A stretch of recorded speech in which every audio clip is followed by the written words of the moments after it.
देव उस वार्ड से बाहर आ जाता है जहां हॉस्पिटल में अर्जुन को रखा गया है, जो कि अभी कोमा में है।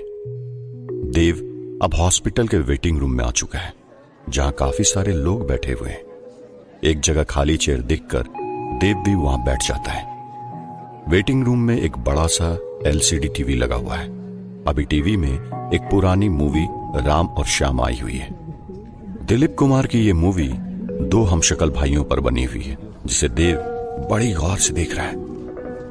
राम और श्याम मूवी देखते देखते देव के दिमाग में एक आइडिया आता है। अगर मैं ऐसा करने में कामयाब रहा तो अर्जुन को दुनिया से छुपा कर रख सकता हूं, तब तक जब तक कि वो पूरी तरह से ठीक नहीं हो जाता। लेकिन मैं ये सब करूंगा कैसे? देव अपने मन में खुद से ही बातें करते हुए कह रहा है। देव के ठीक बगल में एक आदमी बैठा हुआ है, जिसकी उम्र यूं ही कुछ 45 साल के आसपास होगी। वो आदमी भी देव की ही तरह राम और श्याम फिल्म को बड़े गौर से देख रहा है। अरे कहते हैं भैया, इस दुनिया में 7 सेम शक्ल के लोग होते हैं। अब ये तो फिल्म ही है, उस आदमी ने देव से कहा। वैसे मैंने भी कई लोग देखे हैं सेम शक्ल के, इसी तरह आई मीन जुड़वा होते हैं। देव ने कहा, हाँ लेकिन आजकल तो वैज्ञानिक हर किसी का हम शक्ल बना दे रहे हैं। अब देखो ना, जानवरों पर कितनी रिसर्च चल रही है। ये लोग न जाने किन किन के क्लोन बना रहे हैं, और तकलीफ मासूम और बेजुबान जानवरों को हो रही है, उस आदमी ने कहा। वैसे कुछ सालों में साइंटिस्ट इंसानों का भी क्लोन बना देंगे, देव ने कहा। हाँ बना तो लेंगे, लेकिन अभी के लिए सब पॉसिबल नहीं है। अभी तक किसी भी साइंटिस्ट ने इंसानों का क्लोन नहीं बनाया है। मुझे लगता है कि अभी तकरीबन 5 से 10 साल है वैज्ञानिकों को इंसान का क्लोन बनाने में, उस आदमी ने जवाब दिया। तभी उस आदमी की बात को सुनते ही देव के दिमाग में एक आइडिया दौड़ा। उसने खुद से कहा, अगर मैं अर्जुन का क्लोन बना दूं तो? इतना सोचकर देव कुछ और सोचने लगा। तभी इतने में उसके अंतर्मन ने कहा, लेकिन मुझे जल्द से जल्द अपने बेटे अर्जुन का क्लोन बनाना होगा, क्योंकि अगर मैंने ऐसा नहीं किया तो ये बात पूरी दुनिया को पता चल जाएगी कि मेरा बेटा कोमा में जा चुका है। तभी उसे कुछ ध्यान आता है और वो अपनी जगह से उठकर भागते हुए अपने रिसर्च इंस्टीट्यूट पहुंचता है। रिसर्च इंस्टीट्यूट में साइंटिस्ट देव अर्जुन का क्लोन बनाने की कोशिश कर रहा है। किसी भी जीव का क्लोन बनाने के लिए उस एक मेथड की जानकारी होनी जरूरी है जिससे क्लोन बनाया जाता है, मगर देव को इस मेथड के बारे में कुछ खास जानकारी नहीं है। इस वजह से उसे अर्जुन का क्लोन बनाने में थोड़ी बहुत मुसीबत का सामना करना पड़ रहा है। शिट, फिर एक बार ये एक्सपेरिमेंट फेल हो गया। मुझे ऐसा लगता है कि मैं ये कभी नहीं कर पाऊंगा, थोड़ा नर्वस होते हुए देव खुद से कह रहा है। इसके बाद देव और भी ट्राई करता है, पर दोपहर से शाम हो जाती है।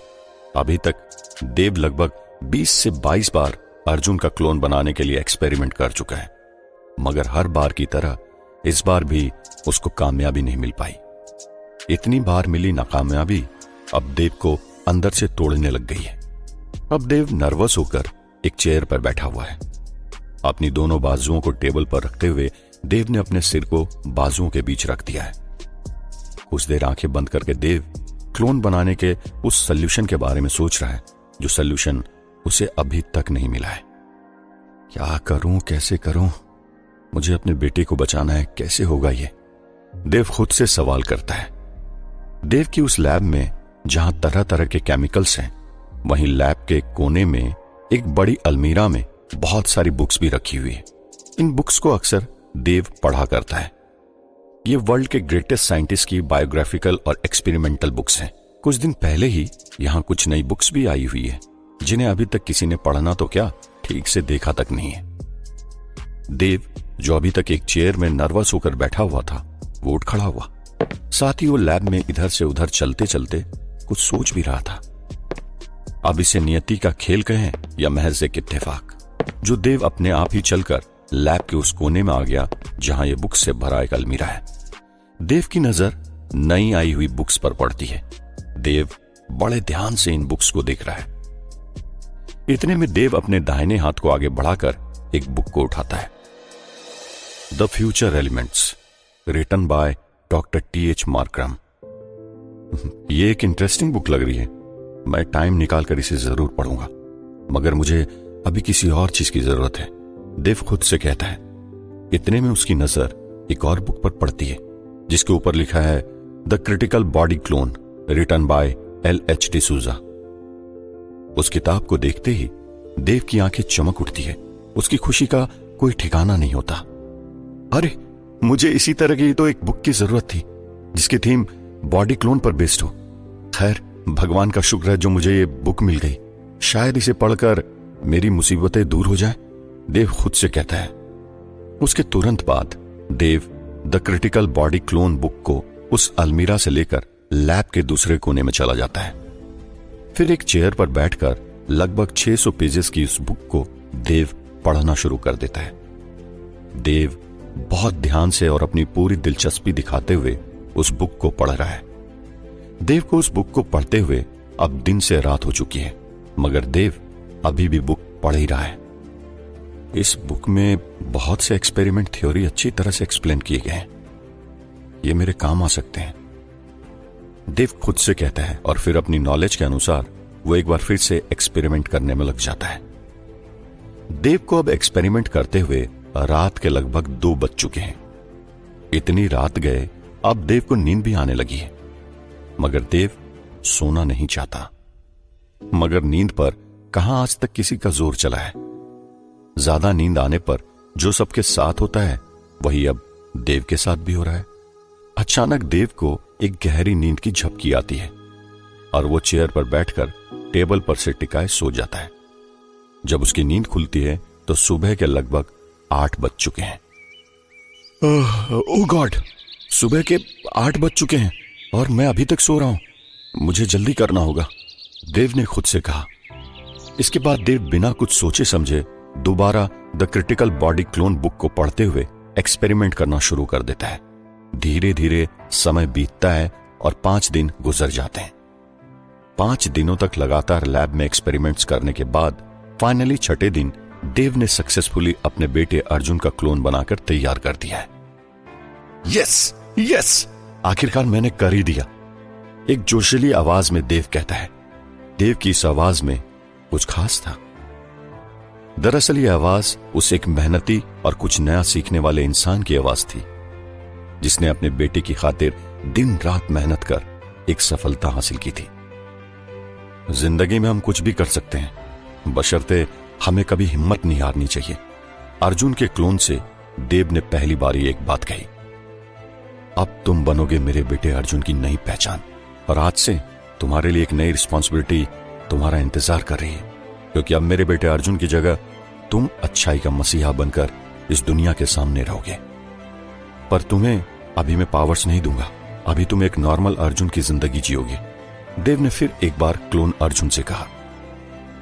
जवाब में क्लोन अर्जुन बोला, आपने मुझे जिस काम के लिए बनाया है मैं उसके लिए पूरी तरह तैयार हूं। आपके बेटे का ये क्लोन आपको निराश नहीं करेगा। क्लोन अर्जुन के ऐसा कहते ही देव मुस्कुराया और अपना दाहिना हाथ क्लोन अर्जुन के कंधे पर रखते हुए उससे कहा, मुझे तुमसे यही उम्मीद थी, आज से तुम मेरे बेटे हो दुनिया की नजरों में। देव ने जहां अर्जुन का क्लोन बना लिया था और आज पूरे 1 हफ्ते बाद वो अर्जुन के उस क्लोन को लेकर घर वापस जा रहा है, जिसे उसके घर वाले असल अर्जुन समझ रहे हैं। लेकिन ये तो सिर्फ देव और अर्जुन के क्लोन को पता है कि अभी दिख रहा अर्जुन सिर्फ एक क्लोन है और असल अर्जुन अभी भी हॉस्पिटल के सीक्रेट वार्ड में है। घर पर अभी सब लोग मौजूद थे। अर्जुन के वापस घर आने की खुशी में देविका जल्दी से भागे भागे बाहर हॉल में आती है, जो कि अभी तक किचन का काम कर रही थी। अर्जुन को फिर एक बार अपने सामने सही सलामत देख देविका के चेहरे की रौनक लौट आती है, जो कि अर्जुन के हॉस्पिटल में भर्ती होने तक गायब थी। अपने बेटे को सामने देखकर देविका की आंखों से आंसू भी बहने लगते हैं। आप अब रोइए मत मां, देखिए ना अब आपका बेटा वापस आ गया है, अर्जुन ने देविका को समझाते हुए कहा। अर्जुन के इतना कहने पर देविका ने पहले तो अर्जुन के चेहरे पर हाथ लगाया और उसके बाद उसके हाथों को चेक किया और बोली, बेटा तू ठीक तो है ना? अरे हाँ मां, आप देख लीजिए अब मैं पूरी तरह ठीक हो गया हूं, अर्जुन ने मुस्कुराते हुए जवाब दिया। तभी इतने में अर्जुन के चाचा विक्रम अर्जुन के पास आए और बोले, बेटा तेरे चेहरे पर तो अभी एक भी चोट का निशान नहीं है। बड़े कमाल की बात है, एक ही महीने में तेरे सारे चोट के निशान भर गए। अरे हाँ चाचा, अब आप लोगों का प्यार ही मेरे लिए इतना है कि ये चोट कब ठीक हो गया पता ही नहीं चला। अर्जुन ने चाचा को जवाब दिया। लेकिन इतनी जल्दी कैसे? चाचा ने फिर एक और सवाल अर्जुन से किया, जिसे सुन अर्जुन थोड़ा घबरा गया। अरे अब अर्जुन से सवाल ही पूछते रहोगे या उसे आराम भी करने दोगे? एक तो हमारा बेटा इतने दिनों बाद घर वापस आ रहा है और यहाँ जिसे देखो उससे सवाल पर सवाल पूछे जा रहे। चाची ने चाचा को डांटते हुए कहा। हाँ बेटा, मुझे लगता है तुझे आराम करना चाहिए। तू अभी अपने रूम में जा और वहां जाकर आराम कर, देव ने अर्जुन को समझाते हुए कहा। अरे वो अकेले कैसे जाएगा? देखो ना पहले से कितना कमजोर हो गया। बिट्टू, पिंकी, अर्जुन के साथ जाओ और उसे उसके रूम में छोड़कर आओ, चाची ने बिट्टू और पिंकी से कहा।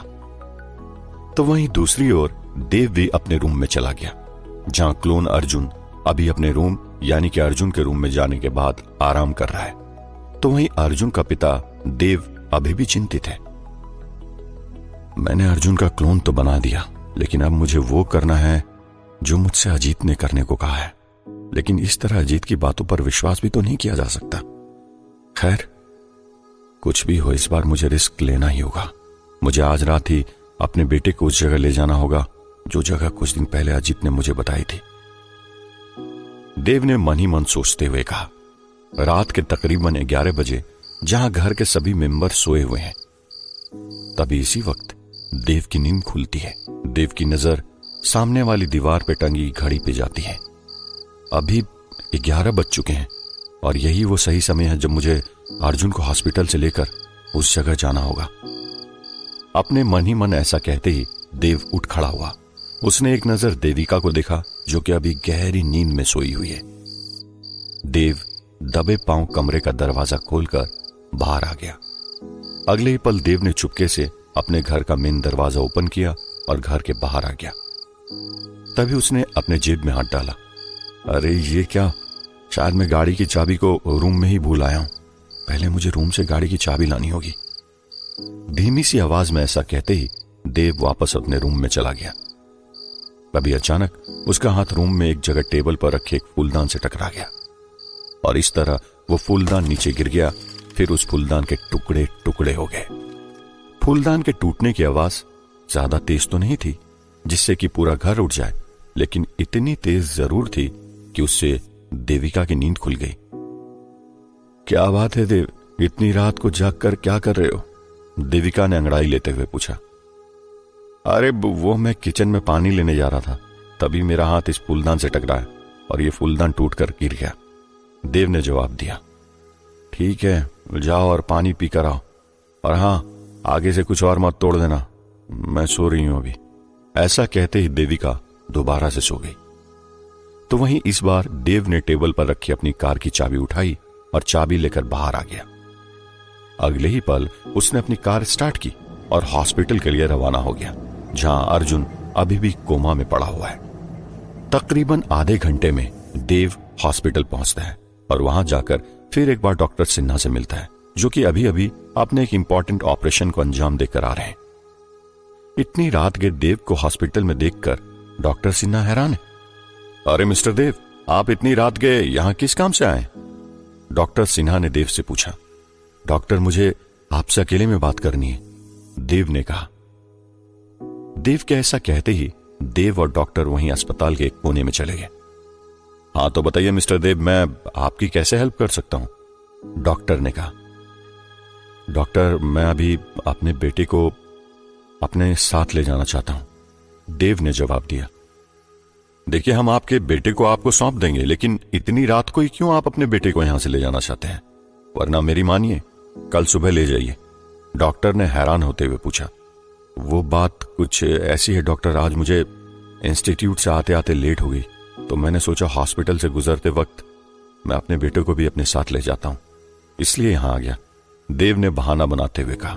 जवाब में डॉक्टर ने हामी भर दी और अगले ही पल देव अर्जुन को लेकर निकल पड़ा उस जगह की ओर जिस जगह का पता उसे अजीत ने बताया था, क्योंकि फार्म हाउस तो बहाना है देव का उस गुफा में जाने का जहां मौजूद है शहर से दूर मेन रोड के बाएं हाथ की ओर कच्चे रास्ते में अब देव गाड़ी को आगे बढ़ा रहा है।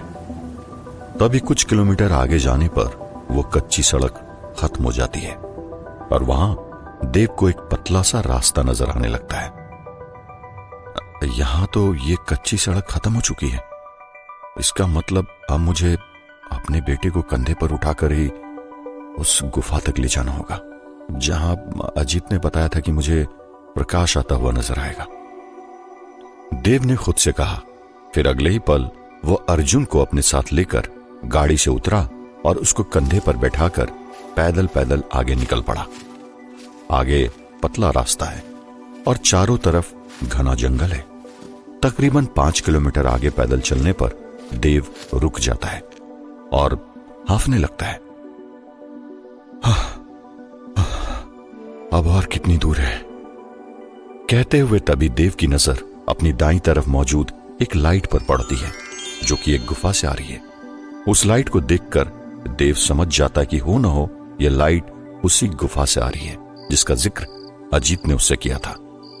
रात के 1 बजे देव अपने बेटे अर्जुन के साथ उस गुफा में पहुंच चुका है जहां उसे अपने बेटे के लिए इलाज मिल सकता है। रात के इस समय जहां एक और देव बहुत थका हुआ है तो वहीं कोमा की वजह से बेहोशी की हालत में पड़ा अर्जुन उसकी थकान में और ज्यादा इजाफा कर रहा है। खैर जो भी हो, देव अपनी जान पर खेलकर भी अपने बेटे अर्जुन की जान बचाने की पूरी कोशिश कर रहा है। इतने में उसकी नजर एक बड़े से समतल पत्थर पर जाती है। हाँ, ये जगह ठीक लग रही है। यहां मैं अपने बेटे को सही सलामत रख सकता हूं, थका हुआ देव एक धीमी आवाज में कहता है। देव आसपास की सूखी हुई पत्तियों को इकट्ठा करके उसे थोड़े से समतल पत्थर पर बिछा देता है। इसके तुरंत बाद देव अर्जुन को उस बड़े से समतल पत्थर पर लिटा देता है। देव अर्जुन को देखता है। अर्जुन आंखें बंद किए हुए। अर्जुन के सिर पर बहुत प्यार से अपना हाथ फिराते हुए देव अब इमोशनल होने लगा है। मेरे प्यारे बेटे, तू फिक्र मत कर, तू पहले की तरह बिल्कुल ठीक हो जाएगा। देव अर्जुन की ओर देख ही रहा था। इतने में उसका ध्यान अपने दाएं हाथ की घड़ी की ओर जाता है। अभी घड़ी में 1:20 हो चुके हैं। मुझे अजीत ने बताया था कि यहां रात के समय तकरीबन 2 बजे एक ऋषि दिखाई देते हैं जो बहुत सी विद्याओं के ज्ञाता है। मुझे उनसे बात करनी चाहिए, देव ने खुद से कहा। जब तक वो ऋषि नजर नहीं आते तब तक मैं इस गुफा का अच्छी तरह मुआयना कर लेता हूं। ऐसा कहते ही देव उस गुफा को अच्छी तरह से देखने के लिए आगे बढ़ने लगता है। गुफा का मुआयना करने के क्रम में देव को गुफा में एक कोने पर बहुत से बड़े आकार के पत्थर दिखाई पड़ते हैं जिन्हें देख देव चौंक पड़ता है। ये किस तरह का अजीब पत्थर है? मैंने आज से पहले कभी ऐसे पत्थर तो नहीं देखे थे, देव खुद से कहता है। इनके ऐसे होने के पीछे जरूर कोई बड़ी वजह होगी, लेकिन वो लाइट जो मुझे बाहर से दिखाई दे रही थी वो यहां आकर खत्म कैसे हो गई? ये तो पता ही नहीं चल रहा है कि यहीं से वो लाइट मुझे दिखाई दे रही थी। मुझे फिलहाल इस गुफा में आगे जाना चाहिए। ऐसा कहते ही देव आगे बढ़ने लगता है। अभी देव कुछ ही कदम चला था, इतने में देव एकदम से रुक जाता है। देव के यूं अचानक रुकने की पीछे की वजह बहुत खास थी। दरअसल देव को अपने सामने गुफा के ऊपर कहीं से आती एक चमकीली रोशनी दिखाई देती है, जिस चमकीली रोशनी के नीचे 2 ऋषि बैठकर ध्यान कर रहे हैं। दोनों ही ऋषि ध्यान मुद्रा में अपनी आंखें बंद कर तप कर रहे हैं। ऋषियों को ध्यान करता देख देव को मानो न्यू एनर्जी सी मिल गई है। वो बहुत अच्छा फील करने लगा। ये अभी ध्यान कर रहे हैं, इन्हें ध्यान से जगाना ठीक नहीं होगा। मुझे इनके सामान्य अवस्था में आने का इंतजार करना होगा, देव खुद से कहता है।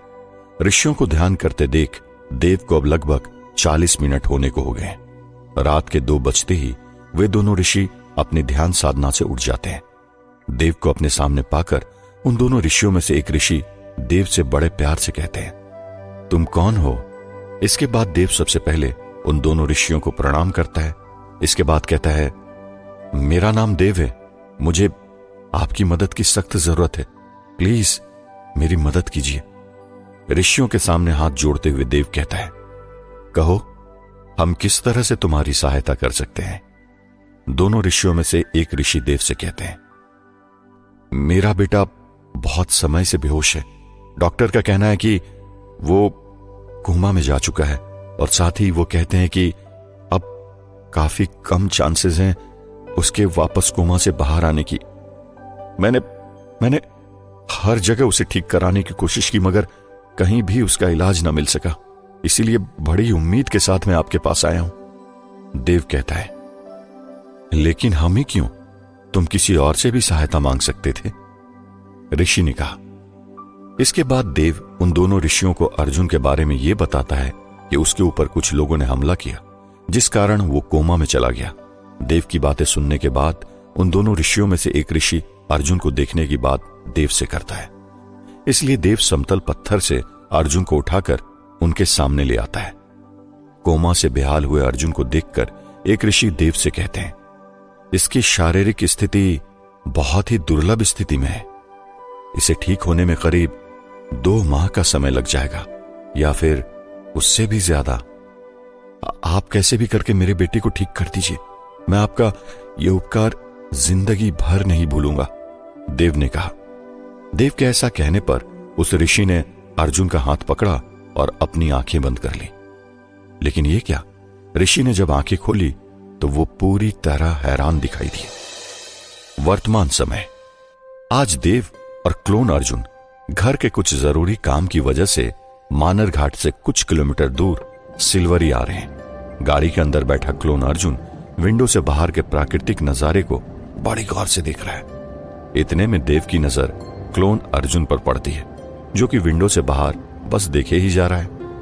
ये प्रकृति के खूबसूरत नजारे हैं अर्जुन, देव ने क्लोन अर्जुन से कहा। हाँ, ये बहुत खूबसूरत है, क्लोन अर्जुन ने कहा। इसके कुछ ही देर बाद देव और क्लोन अर्जुन सिल्वरी पहुंच जाते हैं। सिल्वरी जो कि एक छोटा सा कस्बा है, जहां मनार घाट से हटके आम जिंदगी के कामों में आने वाले सारे जरूरत के सामान मिल जाते हैं। अभी दिन का वक्त है, इसी वजह से यहाँ के बाजार में थोड़ी बहुत भीड़ भाड़ भी है। देव के साथ क्लोन अर्जुन गाड़ी से बाहर निकलता है। इसके बाद वे दोनों सिल्वरी के उस बाजार में घर का सामान खरीदने के लिए निकल पड़ते हैं। देव बाजार से सामान खरीदना शुरू करता है। क्लोन अर्जुन बाजार में तरह तरह की चीजें और इंसानों को बहुत गौर से दिख रहा है। बाजार से साग सब्जियां खरीदता हुआ देव अपनी पत्नी देविका को मिस कर रहा है। वैसे चाहे कुछ भी कहो, पर घर का सामान खरीदने का ज्यादा पता पुरुषों की तुलना में महिलाओं को ज्यादा होता है। अपने मन में ऐसा कहते ही देव थोड़ा सा मुस्कुराता है। सिल्वरी के बाजार में इधर उधर घूमते घूमते देव को अब दिन से शाम होने को आई है। क्लोन अर्जुन भी देव को दिन से शाम तक फॉलो करते हुए अब परेशान हो गया है। बहरहाल जो कुछ भी है, देव ने घर का सामान ले लिया है। अब देव और क्लोन अर्जुन घर वापस आने के लिए तैयार हैं। जैसे ही देव और क्लोन अर्जुन घर आ रहे थे, इतने में ही देव की नजर एक 20 फीट ऊंची बिल्डिंग पर जाती है। देव देख पा रहा है कि 20 फीट ऊंची उस बिल्डिंग से एक लड़की नीचे जमीन में कूदने की कोशिश कर रही है। वो लड़की बहुत परेशान है, साथ ही रो भी रही है। सही मायने में कहें तो वो खुदकुशी कर रही है। मुझे इस लड़की को मरने से बचाना ही होगा, देव खुद से कह रहा है। इतने में देव के मन में सुपर अर्जुन का ख्याल आता है। अगर अभी सुपर अर्जुन यहां होता तो वो जरूर इस लड़की को बचा लेता। इतने में देव की नजर क्लोन अर्जुन पर जाती है।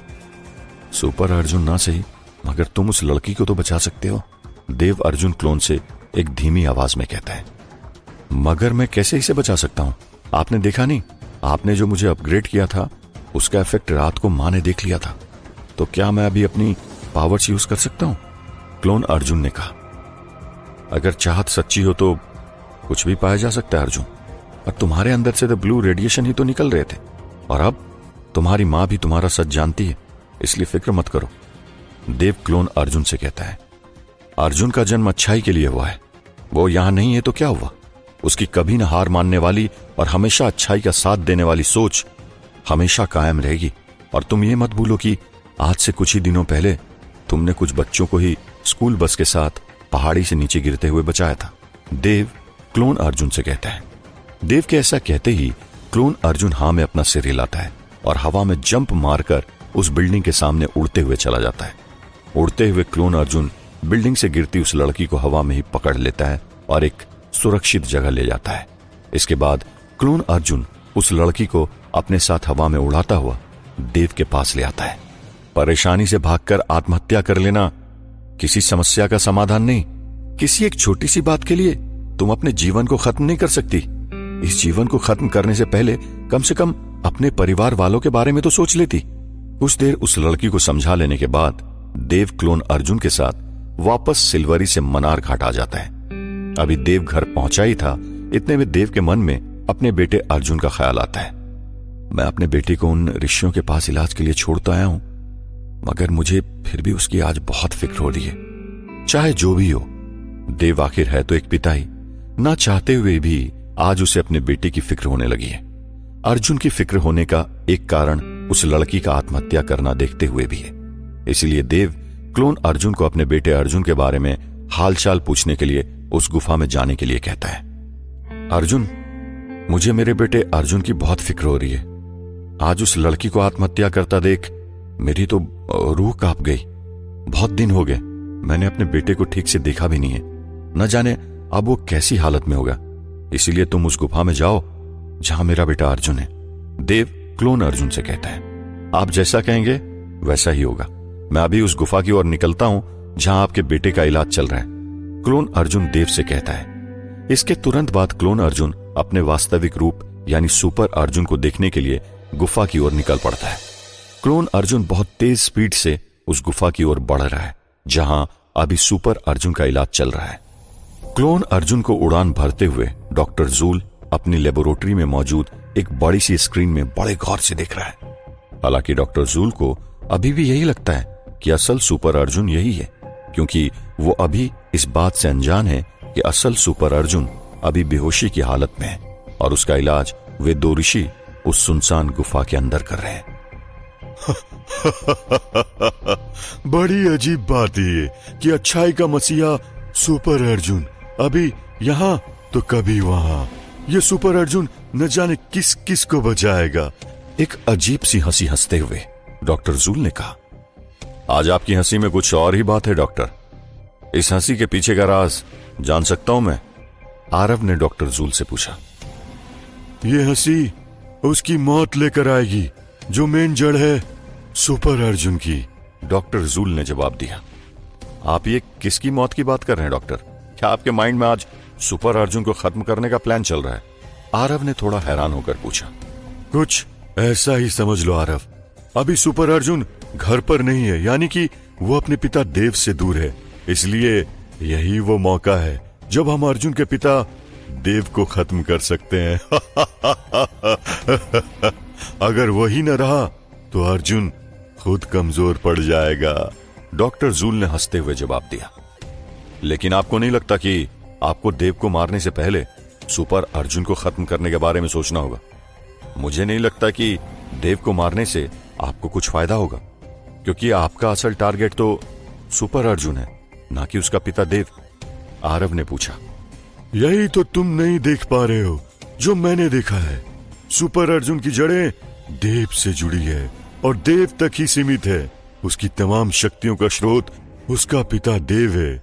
इसलिए अगर हम सुपर अर्जुन से पहले उसके पिता देव को खत्म करते हैं तो सुपर अर्जुन खुद ब खुद खत्म हो जाएगा। फिर एक बार डॉक्टर जूल ने एक अजीब सी हंसी हंसते हुए कहा, वाह डॉक्टर वाह, मानना पड़ेगा आपको और आपके दिमाग को, आपके माइंड को मेरा सैल्यूट है, आरव ने डॉक्टर जूल की तारीफ करते हुए कहा। क्लोन अर्जुन अब उस गुफा के बाहर पहुंच चुका है, जिस गुफा से पीली रोशनी बाहर को आ रही है। अगले ही पल क्लोन अर्जुन धीमे धीमे कदमों के साथ गुफा के अंदर जाता है। वहां जाकर वो आसपास देखने लगता है, लेकिन रात के इस सन्नाटे में उसे वहां कोई भी नजर नहीं आता। लेकिन ये येलो लाइट अभी भी उसकी आंखों में चुभ रही है। तभी कुछ आगे जाने पर क्लोन अर्जुन को फिर एक बार दो लोग ध्यान करते हुए दिखाई दिए। ये दो लोग वही ऋषि हैं जो अर्जुन का इस सुनसान गुफा में इलाज कर रहे हैं। उन दोनों ऋषियों को देखकर क्लोन अर्जुन अगले ही पल उनके करीब आता है। तभी अचानक वे दोनों ऋषि झटके से अपनी आंख खोल लेते हैं। वे दोनों ऋषि क्लोन अर्जुन को बड़े घूर घूर कर देखने लग जाते हैं। शायद इन दोनों ऋषियों को क्लोन अर्जुन की मौजूदगी का एहसास पहले से हो गया था, जब इन दोनों ने अपनी आंखें बंद की हुई थी। तुम कौन हो? उसमें से एक ऋषि बोला। मुझे यहां देव यानी मेरे पापा ने भेजा है। उन्होंने ही मेरा आविष्कार किया है ताकि वो अपने बेटे अर्जुन को दुनिया की नजरों से बचाकर रख सके। क्लोन अर्जुन ने जवाब दिया।